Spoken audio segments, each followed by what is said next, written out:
comme tout ce qui décline, évidemment, se crispe. Il y a à l'intérieur centralisation. Le sultan va commencer à se débarrasser au maximum des principautés kurdes, par exemple. La dernière, si j'ai bonne mémoire, c'est celle de Botan en 1848, celle des Bedelkhan. Bon, on détruit tout cela pour pouvoir centraliser. En même temps, on les prend comme des auxiliaires, en tout cas, non pas les dirigeants, mais les troupes. On les prend comme auxiliaires pour servir contre les sujets qui commencent, en tout cas certains d'entre eux, à être récalcitrants. D'où les tensions qui vont exister, tensions qui vont d'ailleurs se nourrir du recul constant que va subir l'Empire ottoman. Recul sur le front du Caucase, très important. Pourquoi? Parce que du Caucase, les réfugiés, ce seront des musulmans, des Tcherkesses, des Tchétchènes, etc. Les Tcherkesses, je vous le rappelle, si vous connaissiez le Larousse d'autrefois, c'était à la page où il y avait les races, c'était circassien, type de femme blanche. Voilà, c'était cela. Donc tous ces gens arrivent, et évidemment, il faut les caser, et on va les caser par la suite là où on va se débarrasser de ceux dont on n'a plus besoin. Bien qu'avant, on les considérait, dans le cas des Arméniens, par exemple, comme le peuple fidèle, puisque, bon, ils faisaient ce qu'il fallait, c'est-à-dire travailler, ne pas se rebeller, jusqu'au milieu du XIXe siècle, et constituer aussi, indiscutablement, dans le monde de l'artisanat, des affaires, etc., à travers les amirats, une catégorie sociale extrêmement intéressante, industrieuse, ouverte sur le monde de l'époque, etc. Tout ça, ça va se tendre. Les minorités commencent à s'agiter. Pourquoi? Pour la bonne raison que cette idée née en France aux alentours de 1792, elle va atteindre d'abord l'Allemagne, elle va atteindre l'Italie, elle va atteindre la Grèce. Alors nous on va aider les Grecs parce qu'on s'imagine que c'est la Grèce ancienne. On se l'est imaginé d'ailleurs plusieurs fois depuis. Et ils vont se libérer les tout premiers dans les Balkans, puis vont suivre, bien sûr, les autres, les Serbes, les Bulgares. Les Bulgares vont être une sorte de magnifique exemple. On va faire comme les Bulgares, on se soulève, on est très durement réprimé, et forcément, les puissances européennes vont s'émouvoir et faire quelque chose pour vous. Sauf que quand on est dans les Balkans, eh bien, on peut arriver par la mer. C'est important, la mer. Alors que lorsqu'on se trouve dans le cul de fosse, qui est l'Arménie, ou les fameux Sivilayettes, etc., c'est-à-dire qu'on se trouve dans un endroit où, à part les Russes, personne n'a accès, sinon des gens hostiles, ou en tout cas non intéressés à ce que vous émergiez. Voilà, c'est ça, la question, disons, des minorités à sa naissance. Alors, je ne veux pas vous raconter ce qui s'est passé par la suite. Ce qui s'est passé par la suite, c'est que, bon, les Arméniens, vous l'avez entendu 250 fois, ils ont payé le prix le plus élevé pour se trouver au mauvais endroit, au mauvais moment. Les autres ont également payé le prix du sang. Alors, on ne va pas se battre sur est-ce que moi aussi j'ai mon génocide ou pas. Moi, je dis qu'il y a, sans humour excessif, d'excellents massacres qui font que, bon, il meurt beaucoup de gens et ça ne s'appelle pas néanmoins l'intention mise à effet de liquider l'ensemble d'un groupe. Il y en a eu beaucoup. Par exemple, les Grecs du Pont vers 1917. Oui, les Grecs du Pont, je le rappelle, c'est les héritiers du petit empire de Trabzon, du royaume de Trabzon, c'est-à-dire ceux qui avaient survécu à la chute de Constantinople pendant plusieurs décennies. Et puis, des Grecs, il y en avait par ailleurs, on va leur régler leur compte plus tard. Et puis, il y avait des Arabes, parce qu'en définitive, qui est-ce qui vivait dans ce qui est aujourd'hui, je ne parle pas de l'Empire ottoman, qui vivait dans ce qui est aujourd'hui la République turque? Eh bien, il y avait des Albanais, il y avait des Kurdes, il y en a toujours, il y avait des Arabes, il y avait les Tcherkesses, etc., etc. C'est-à-dire qu'il y avait beaucoup de gens. Quand on dit sur les 10 millions, les Turcs ont payé un prix extrêmement élevé, oui, il faudrait dire, effectivement, il y a eu des Turcs effectivement, qui ont payé un prix, mais il y a eu énormément de gens qui se sont battus de leur côté parce qu'ils appartenaient à la communauté des croyants, à l'Oumma, et que lorsqu'on appartenait à l'Oumma, bon, bah, pendant très longtemps, personne ne voyait la moindre différence particulière à occuper telle ou telle fonction, à part celle de sultan, puisque ça c'était réservé à la maison d'Osman, et que les Albanais, par exemple, comme troupe d'élite, le sultan était très étonné en 1912 quand ils ont voulu se détacher complètement, comme les autres d'ailleurs, tous d'élite, tout s'en va. Ça compte beaucoup d'ailleurs dans cette espèce de rage intérieure de voir tout s'en aller. Cette saignée, la Libye en 11, l'ensemble pendant 1911, 1912, 1913 des Balkans, à l'exception d'un morceau de Thrace, même la vieille Macédoine est perdue. Bon, la guerre va permettre de faire quitte ou double. Voilà. La première guerre mondiale, c'est quitte ou double. Ou bien on gagne, et à ce moment-là, on peut réellement se refaire, avec, si on a battu les Russes, une percée là, vers l'Azerbaïdjan, vers au moins le Turkménistan, où on parle un langage à peu près commun, etc. Et entre-temps, on va déblayer. On va se débarrasser de tous ceux qui sont perçus comme étant un obstacle, non plus à l'ottomanisme, ça c'est abandonné, mais à la turquification. On va se débarrasser des chrétiens, non seulement les Arméniens, mais on va se débarrasser des Arabes chrétiens, les Chaldéens, les Assyriens, les Yézidis vont y passer également. Finalement, à part ceux qui sont proprement musulmans, et c'est-à-dire sunnites, ne l'oublions pas, les Alévis, c'est déjà des gens suspects, ils le restent aujourd'hui. Hein. Tout ce qui est chiite, c'est pareil, qu'il soit duodécimain ou pas. Bref, on va se débarrasser au maximum de tout ce que l'on peut. Voilà ce que le problème des minorités. Le problème des minorités par la suite, en deux mots, là je vais aller de plus en plus rapidement.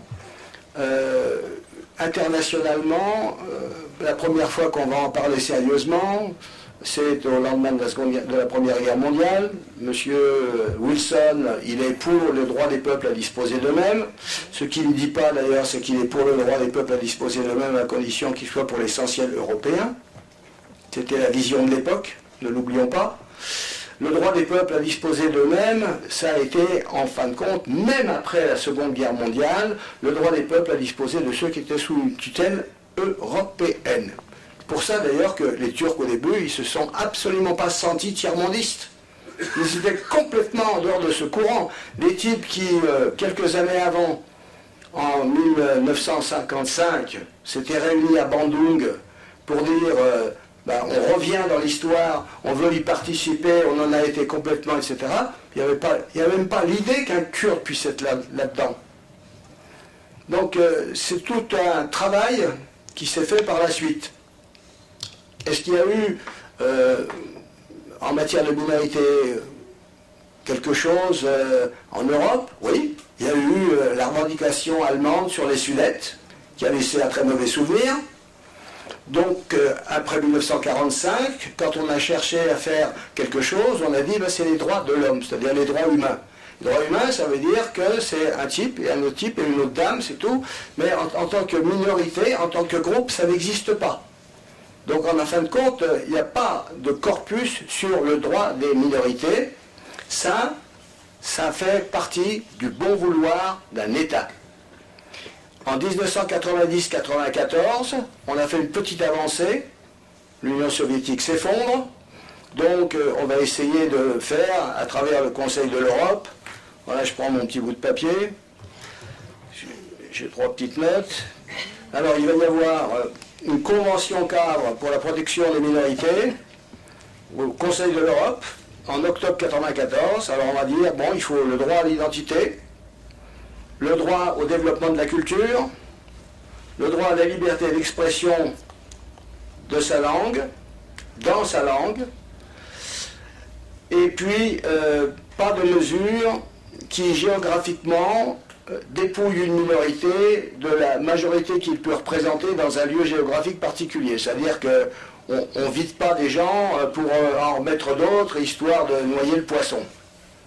Un peu ce que pratique aujourd'hui la Chine au Tibet. Bien. Eh bien, cette convention a été signée par la Turquie en 1994.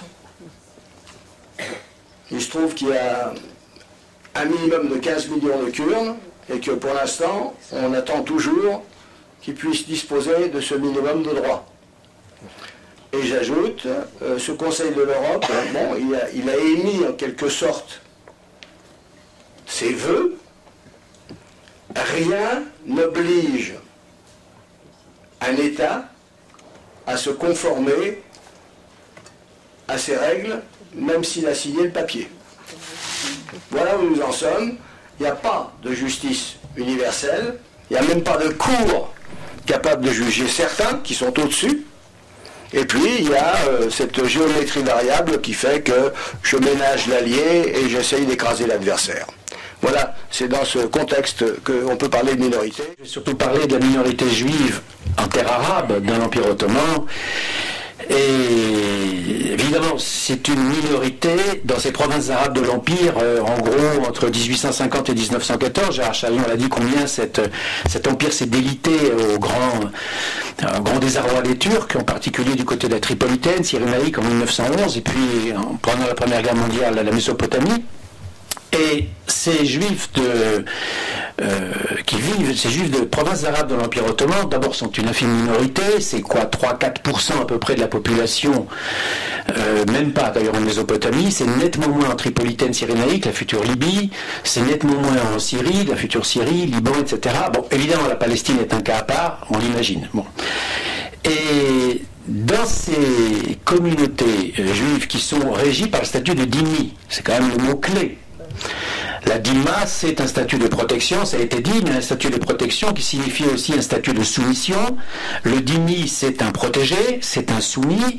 Et effectivement, ce statut de soumis, vous l'avez dit à l'instant, c'est très juste, ce statut de soumis est accepté par les minorités juives, comme par d'autres minorités, d'ailleurs les chrétiennes, jusqu'à point de suspension. Jusqu'à quand et pourquoi, à un moment donné, ça craque dans les mentalités. Alors, ça c'est le premier point. Deuxième point, c'est qu'au fur et à mesure que la modernité européenne progresse dans l'Empire ottoman, et je vais y venir tout à l'heure, je vais développer ce point, en particulier par le biais de l'instruction, par le biais de l'école et de l'école occidentale, et il y a toute une réaction anti-européenne et anti-moderniste qui va se cristalliser sur, entre guillemets, le juif. Le juif qui est l'élément méprisé de toujours, dans une culture qui n'est pas une culture de la haine, comme dans l'Europe chrétienne, mais une culture du mépris. Le mot-clé dans l'économie psychique du monde arabe vis-à-vis du juif, c'est le mépris. Et c'est pas la haine. Ça deviendra la haine beaucoup plus tard, mais il ne faut pas télescoper ce qui se passe aujourd'hui dans le monde arabe sur ce qui se passait il y a un siècle. C'est pas du tout le même contexte. Bon. Je vais, pour être très concret, parce qu'on a très peu de temps, je vais donner deux exemples de ce qu'est la condition juive dans ces terres arabes de l'Empire ottoman, l'un en Mésopotamie, l'Irak, l'autre au Yémen. Tous les deux, le Yémen a été sous statut ottoman très peu de temps, les Yéménites ont réussi à mettre les Turcs dehors avant déjà la Première Guerre mondiale.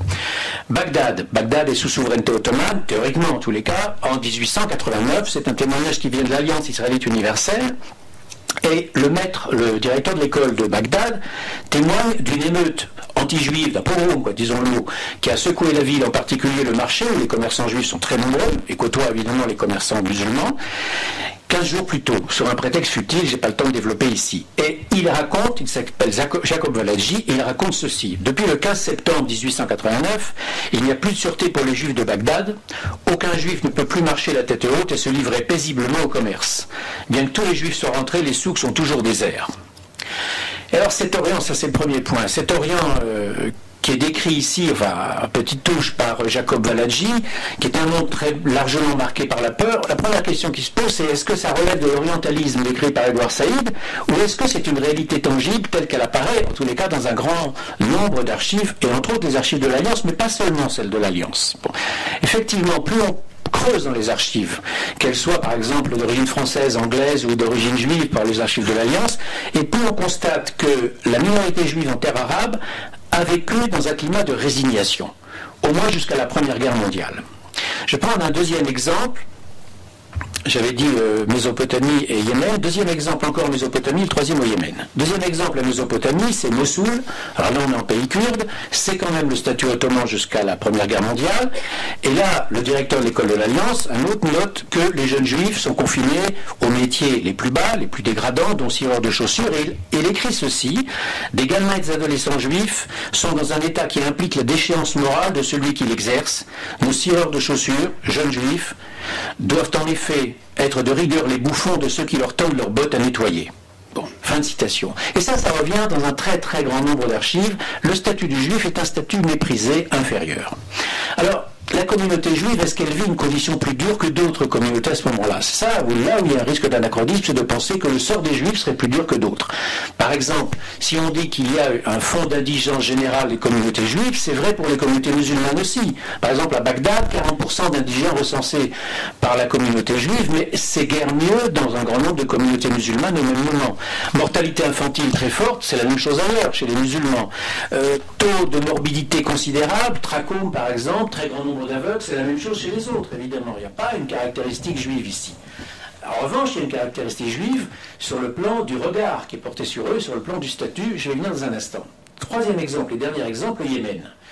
Le Yémen, on n'a pas de source de l'Alliance pour la bonne raison qu'il n'y a jamais eu d'école de l'Alliance au Yémen. Mais on a les témoignages des envoyés de l'Alliance d'Égypte qui ont été envoyés au Yémen pour savoir si on pouvait y ouvrir une école. Et là, on a des rapports extraordinaires d'une 50aine de pages.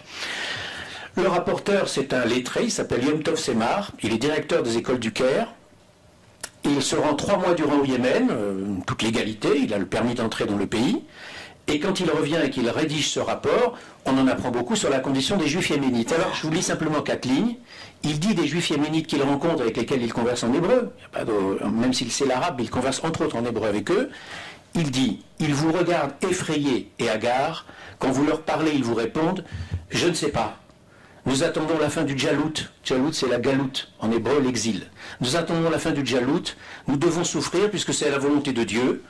Et Yom Tov Semar ajoute, le juif est tellement habitué à son sort qu'il n'imagine pas une situation meilleure. Ils trouvent leur douleur naturelle. Ne sont-ils pas nés, comme ils le disent eux-mêmes, pour souffrir? Fin de citation. Alors, les relations entre juifs et musulmans dans ces provinces arabes, elles sont marquées, je l'ai dit tout à l'heure, pas par l'exclusion violente qu'on pourrait penser aujourd'hui à cause du conflit israélo-arabe. Ça n'a rien à voir. Il faut se garder de télescoper. Elles sont marquées par le mépris, je l'ai dit, mais pas seulement le mépris.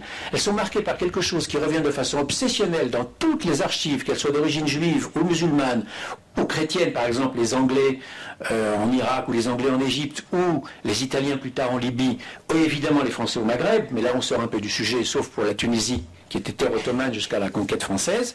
Elles sont marquées par la peur. Voilà, le maître mot des archives, c'est la peur. La peur omniprésente. La peur de la précarité, la peur qu'un incident véniel, tout d'un coup, réveille, comme ils le disent, je cite ici, la colère arabe. Pourquoi? Parce que on craint essentiellement que les Juifs donnent prise chez les musulmans à l'idée qu'ils sortent de leurs conditions de soumis de toujours, qu'ils sortent de leurs conditions d'humilité de toujours. Ça, c'est quelque chose d'insupportable. Alors, le rappel historique, il est très bref, d'autant que je m'adresse ici évidemment à des gens qui connaissent le sujet. Je rappelle que l'Empire ottoman, et Gérard Chalion l'a dit tout à l'heure, et c'est très juste, a été une terre de tolérance. C'est étrange de parler de ça au moment du génocide des Arméniens et du centenaire. Oui, ça a été une terre de tolérance. Oui, les Juifs séfarades ont été accueillis, et bien accueillis au XVIe siècle dans l'Empire ottoman. Oui, globalement, la minorité juive y a plutôt bien vécu, et au moins jusqu'au XVIIe siècle, son sort a été enviable par rapport aux Juifs d'Europe. Ça, c'est indéniable. Bon. Et donc là-dessus, il faut faire attention à ne pas se tromper d'époque.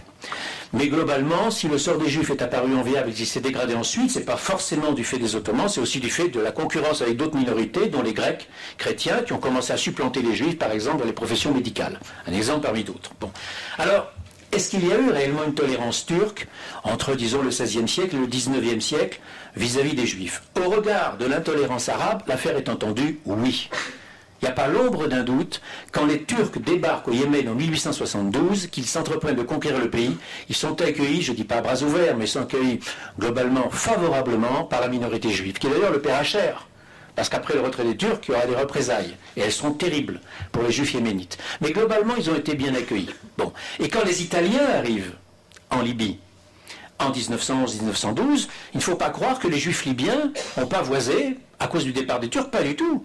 Ils n'étaient pas satisfaits. En fait, ils auront à se féliciter de l'occupation italienne plus tard, mais ça, ils ne le savaient pas en 1911. En revanche, quand le colonisateur français arrive au Maghreb, en Algérie ou au Maroc en 1912, ou en Tunisie en 81 ou ailleurs, alors là, oui, la minorité juive applaudit. Là, il n'y a pas l'ombre d'un doute non plus. En revanche, pour les Turcs, globalement non. La minorité juive était globalement plutôt satisfaite, sauf que c'est une chose que le pouvoir ottoman, c'est autre chose que la population sunnite. Alors là, dans les mentalités, pour la population musulmane sunnite, majoritairement sunnite, vous le savez, autant dans le monde arabe que dans le monde turc, bien sûr. Pour les oulémas, les docteurs de la loi coranique, il est important que le juif reste dans les limites qui lui sont dévolues. Les limites de la dîma, du statut de dhimmi. Donc, quand les juifs commencent à prendre du fait de l'éducation un certain nombre de libertés avec leur statut traditionnel, alors là, ça provoque une irritation, ça provoque une colère, ça peut provoquer quelque chose de beaucoup plus violent encore que la colère. Il ne faut pas dépasser certaines limites. Alors, effectivement, ce qui est frappant dans cette longue période, c'est que globalement la minorité juive ne vit pas trop mal par rapport à l'Europe chrétienne, c'est vrai, mais quand le choc de la modernité frappe l'Empire ottoman d'une part, quand d'autre part l'émancipation du juif par le biais de l'école commence à progresser, alors là il y aura un conflit avec la majorité arabe dans les provinces dont je parle ici. Bon. Mais même pour la population turque en 1900, globalement, les préjugés anti-juifs qui sont légion dans la population arabe les gagnent également. Il ne faut pas croire que cette tolérance turque est éternelle, loin de là. En 1900, avant la révolution jeune turque et après la révolution jeune turque, on est en présence de populations turques qui partagent les mêmes préjugés à l'égard des juifs que la population arabe. Ce qui n'était peut-être pas vrai 3 siècles avant, l'est en 1900. Et par exemple, au moment de la révolution jeune turque, vous avez une bonne partie de la population de Constantinople ou d'ailleurs qui est convaincue que les juifs disposent d'un pouvoir occulte, qui est convaincu que les juifs ont œuvré à la révolution jeune turque, qu'il y a un complot juif, c'est-à-dire qu'on est déjà dans le complotisme qui est lié directement à la modernité, bien sûr. Je rappelle simplement, sans sortir des cadres, c'est une brève incursion dans l'après 1914, c'est que les protocoles des sages de Sion ont été traduits en turc très tôt, et que Mein Kampf aussi a été traduit très tôt, et que ça a été un grand succès de librairie, jusqu'à aujourd'hui d'ailleurs. Absolument, jusqu'à aujourd'hui. Bon. Pour autant, si je termine cette première partie sur ce plan-là, si je pose la question, parce que j'ai très très peu de temps, donc forcément c'est schématique ce que je dis ici, bon, c'est aussi la base d'un débat. S'il faut trancher sur la tolérance turque, alors oui, sur la longue durée, la domination turque est restée synonyme pour les juifs d'une libération de l'arbitraire. Et quand la loi turque l'a emporté, et le cas du Yémen est frappant entre 1872 et 1908, globalement, les communautés juives ont été soulagées. Entre autres parce qu'elles ont bénéficié du Tanzimat. Bon. Alors, les réformes Tanzimat, je crois que ça a été déjà vu. Bon, je vais passer très vite là-dessus, sur les réformes. Tout le monde sait ce qui s'est passé, 1839, 1856.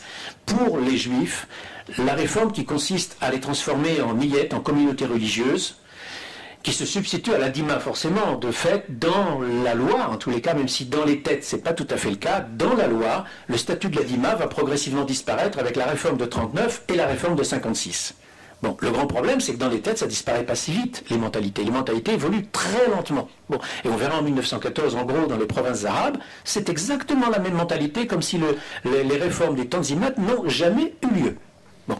C'est-à-dire qu'en clair, vous vous éloignez de 300-400 km de Constantinople, et vous entrez dans les provinces arabes, ou même un peu plus loin, vers Bagdad, ou vers le sud, vers Damas, ou vers la Cyrénaïque et la Tripolitaine, les réformes ottomanes, c'est totalement nul et non advenu, dans les mentalités bien évidemment. Bon, sur ces réformes et sur leur origine, c'est pas la peine d'épiloguer, je crois que tout le monde connaît, ça a dû être dit déjà, ou ça sera dit sans doute demain, je préfère me limiter à l'écho des réformes. L'écho des réformes dans les communautés juives du monde arabe est considérable, c'est-à-dire que quand les Turcs apportent cette forme de liberté que le millet, avec les 2 réformes que je viens de citer, eh bien, jusqu'à Tunis, et jusqu'à Marrakech, qui n'est pas sous loi ottomane. Je le rappelle, quand même, le Maroc est l'une des la plus grande communauté juive du monde arabe, c'est le Maroc, elle n'a jamais été sous la tutelle ottomane. Et c'est l'une des explications de la dureté exceptionnelle de la condition juive au Maroc. Et quand on fait le bilan de la condition juive dans le monde en 1914, comme le faisait le congressionniste à chaque ouverture du congrès, Max Nordau, le bras droit d'Herzl, faisait le bilan des communautés juives dans le monde et il spécifiait que dans le monde musulman, il y avait toujours 3 communautés où la condition juive était un enfer, le Maroc, le Yémen et la Perse. Eh bien, quel est le point commun entre ces 3 communautés? Elles ne sont pas sous la loi ottomane. Yémen excepté quelques années seulement. Bon. Eh bien, effectivement, l'écho des réformes est considérable parce que les réformes ottomanes, ça permet de quitter le quartier juif dans lequel on est confiné, le Mellah, au Maroc, la Hara de Tunis, ou de Tripoli ou de Benghazi. Ça permet de supprimer la jizya, l'impôt personnel que doit tout juif. Ça permettra plus tard aux juifs d'ailleurs même de substituer un impôt au service militaire au début du XXe siècle. Et théoriquement, je dis bien théoriquement, dans la loi, ça permet même aux juifs d'accéder à la fonction publique. Bon. En réalité, c'est ça qui nous intéresse nous ici, dans les provinces arabes de l'Empire, quand on s'éloigne de Constantinople, tout ça c'est une réalité de papier. Tout ça, ça ne vaut rien ça ne vaut rien dans la réalité. La rue arabe, entre guillemets la rue arabe, est totalement hostile à l'amélioration du sort des Juifs. Pourquoi?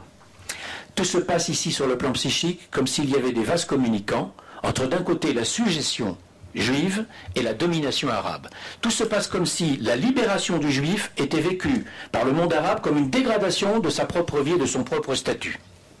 Et donc du coup le gouverneur turc, en poste à Bagdad ou à Tripoli ou ailleurs, pour ne pas mécontenter la rue arabe, pour ne pas avoir affaire à des manifestations demain et des émeutes, va faire en sorte de ne pas appliquer les fameuses réformes ottomanes de 39 et de 56 et d'un peu plus tard. Bon.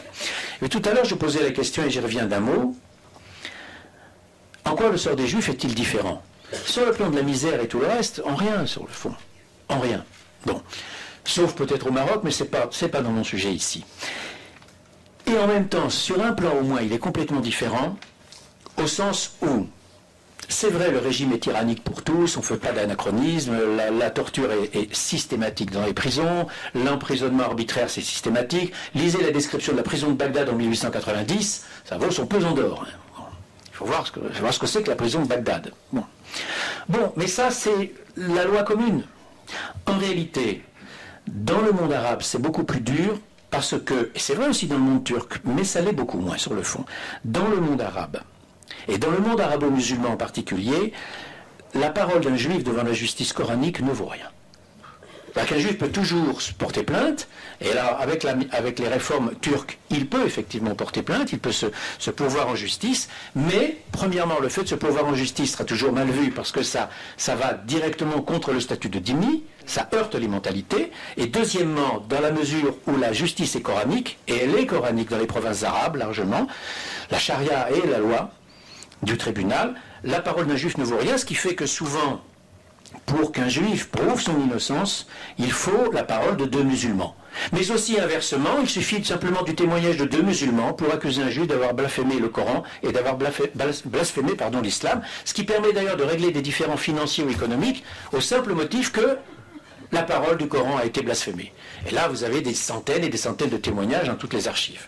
Donc oui, en terre ottomane, il y a égalité juridique grâce aux lois ottomanes, c'est vrai, mais en terre arabe, sous souveraineté ottomane, ça ne vaut pas grand-chose devant les tribunaux au jour le jour. Et comme le disent un certain nombre de témoins de l'époque, je citerai une phrase simplement d'un directeur de l'école de l'Alliance à Kirkouk, là on est au fin fond du pays, la Mésopotamie.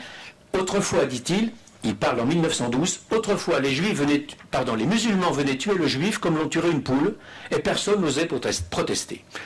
Ce type de témoignage n'est pas outrancier, parce que, évidemment, si c'était isolé, si ça n'apparaissait qu'une fois ou deux et dans une seule source, évidemment, il y aurait matière à contester. Non, ça apparaît pratiquement dans toutes les sources, que cet arbitraire-là, que c'est déni de justice. Alors pourquoi? Comment l'expliquer? Et comment expliquer finalement l'explosion finale? C'est que l'économie psychique du monde arabe, et c'est pour ça que j'ai spécifié tout à l'heure communauté juive du monde arabe, sous souveraineté turque, cette économie psychique est basée sur la soumission. Il y a une rage d'humilier le soumis qui est constante dans tous les témoignages, aussi bien des diplomates, des voyageurs, des géographes, des commerçants. Je vais donner un exemple simple, c'est l'exemple du vieillard arabe qui est frappé par des enfants, des vieillards juifs, pardon, frappés par des enfants arabes.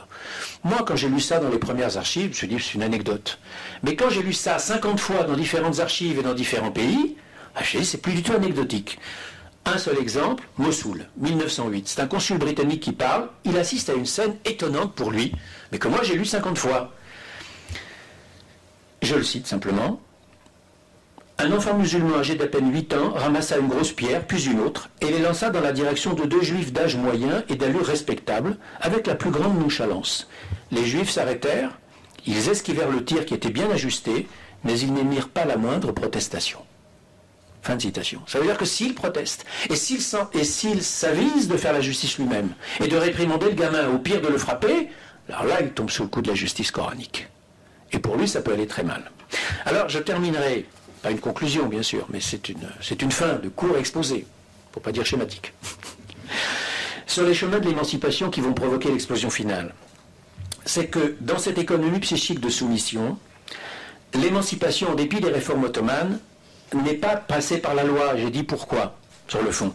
Au contraire, parce que dans les provinces arabes, il y a eu résistance à la loi ottomane, les réformes n'ont pas été appliquées. Elle est passée par quoi alors l'émancipation? Elle est passée par l'école, par l'éducation, pas par l'éducation traditionnelle juive. L'éducation traditionnelle juive a été considérée comme archaïque par tout le monde. Bon. Elle est passée par les écoles sur le modèle européen de 3 types. Les écoles étrangères, les écoles de l'Alliance. Alors le réseau de l'Alliance est considérable.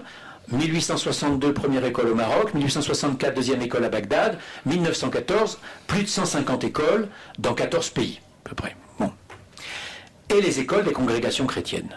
Et les enfants juifs ont été scolarisés en grande partie à l'Alliance, mais aussi dans les 2 autres types d'écoles que je viens de donner. Or, par le biais de l'école, mais par le biais aussi du fait qu'il existait une élite juive ouverte sur le monde et pas du tout, contrairement à ce que l'on pense souvent, un monde totalement fermé sur lui-même qu'aurait été le monde des juifs d'Orient. Je pense par exemple aux juifs du Yémen, dont on pense qu'ils vivaient complètement fermés sur eux-mêmes, pas du tout. Quand on étudie les juifs du Yémen, on s'aperçoit qu'ils sont parfaitement au courant de la Haskalah d'Europe orientale, qu'ils lisent les Maskilim, aussi bien d'ailleurs les juifs du Maroc, ce qu'on appelait les Chachamim des juifs du Maroc, c'est-à-dire les rabbins, les sages des juifs du Maroc comme ceux du Yémen.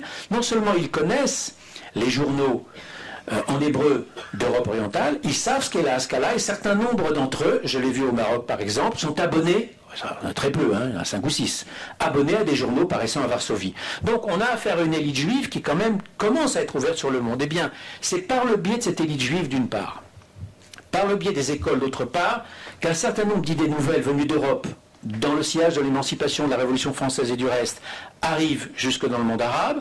C'est dans ce sillage-là que les premiers cercles sionistes sont créés dans les années 1900-1910. Et donc, contrairement à ce que l'on pense souvent, le sionisme n'est pas seulement un enfant du monde ashkénaze. Mais je rappelle que la première aliyah moderne en Eretz Israël n'est pas russe. Elle est yéménite. Elle date de 1881, un an avant l'arrivée des juifs russes, des premiers juifs russes. C'est une aliyah au sens moderne du terme, ça veut dire qu'ils ne viennent pas là pour prier et mourir près du mur, pour que demain la résurrection les touche en premier. Ils viennent là pour bâtir une vie et en vivre de leur travail. C'est ça une aliyah moderne, c'est-à-dire une immigration vers Eretz Israël. Donc on a là déjà dans le juif d'Orient la genèse d'un mouvement national. Eh bien, vous avez avec l'émancipation les prémices du divorce judéo-arabo-musulman. Et le divorce, il vient du fait qu'il y a un contraste évident très rapidement entre le statut de soumis, auquel est contraint le juif depuis toujours, avec tout ce que l'on sait, et la violence sourde qui caractérise la société arabe, son mépris des juifs, son mépris des femmes, la violence systématique à l'égard de tous les inférieurs, cette hiérarchisation extrêmement prégnante, extrêmement violente qui s'exerce sur tous.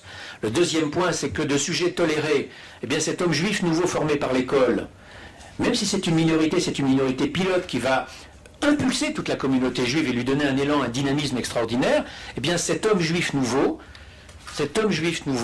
il va découvrir le potentiel révolutionnaire du sionisme, non pas la volonté de créer un État juif, c'est pas d'abord ça le sionisme, c'est la volonté de décoloniser le sujet juif, de faire un sujet juif issu de la Révolution française, à savoir un sujet émancipé, qui parle par lui-même et qui n'est pas parlé par d'autres. Alors, certes, il ne faut pas surestimer les effets de la modernité, mais cette minorité-là qui va être modelée par la modernité, c'est elle qui va modeler profondément toutes les communautés juives à partir de 1914. Alors, il est évident que dans ce contexte, on comprend mieux pourquoi, quand la guerre de 14 commence, quand l'Empire ottoman rejoint les puissances centrales, et quand les Anglais s'infiltrent en Irak, eh bien les communautés juives d'Irak, enfin la Mésopotamie d'autrefois, accueillent aussi bien à Bassora dans le sud en 14 qu'à Bagdad dans le nord en 1917, accueillent les Anglais avec joie sur le fond, avec manifestation de joie générale. Et donc, et c'est là-dessus que je termine, le maître arabe, comment a-t-il vécu le début d'émancipation des Juifs qui va provoquer le divorce final et l'émigration finale après la Seconde Guerre mondiale?